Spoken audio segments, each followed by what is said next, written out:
માંગરોળ નગરપાલિકામાં સફાઈ કામદારના વિવિધ પ્રશ્નોને ધ્યાને લઈ ચીફ ઓફિસરને આવેદનપત્ર આપવામાં આવ્યું છે।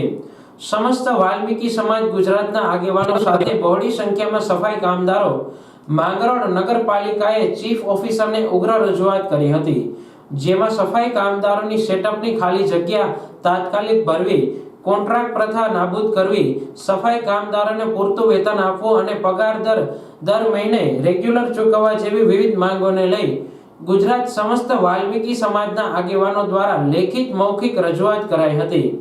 15 દિવસમાં પ્રશ્નોનો નિકાલ ન થાય તો આવનારા દિવસોમાં માંગરોળમાં સફાઈ બંધ કરી આંદોલન કરવાની ચીમકી ઉચ્ચારી હતી।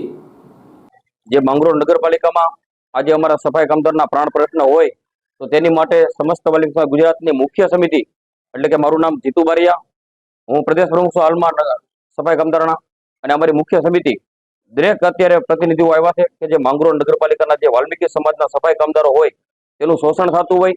એક તો સૌપ્રથમ મુદ્દા નંબર 1 કે જે કોન્ટ્રાક્ટ પ્રથાથી આને રાખવામાં આવેલા છે અને તેનું શોષણ કરવામાં આવે છે અને પૂરતું લઘુત્તમ વેતન ચૂકવવામાં નથી આવતું।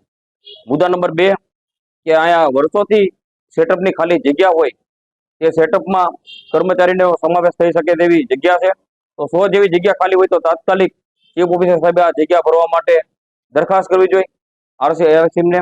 અને મુદ્દા નંબર 3 કે જે છૂટા કરેલા કર્મચારી હોય તેવા કર્મચારીને પરત કામે લેવામાં આવે અને અત્યારે હાલ સરકારશ્રીનું જે લઘુત્તમ વેતન છે 524 રૂપિયા આ વેતન ચૂકવવામાં આવે। આવી દરેક માંગ માટે અમે ચીફ ઓફિસર સાહેબને આવેદનપત્ર આપ્યું છે અને સાથે સાથે જે પગારની અમારી ડિમાન્ડ છે કે અનેક વખત 4-4, 5-5 મહિનાના પગાર થાય છે છતાં એને રેગ્યુલર પગાર ચૂકવવામાં આવતો નથી, તો અમારી માંગ છે કે દર મહિને આને રેગ્યુલર પગાર ચૂકવવામાં આવે અને લઘુત્તમ વેતન મુજબ પગાર ચૂકવવામાં આવે અને દરેકના પોતાના બેંક એકાઉન્ટમાં।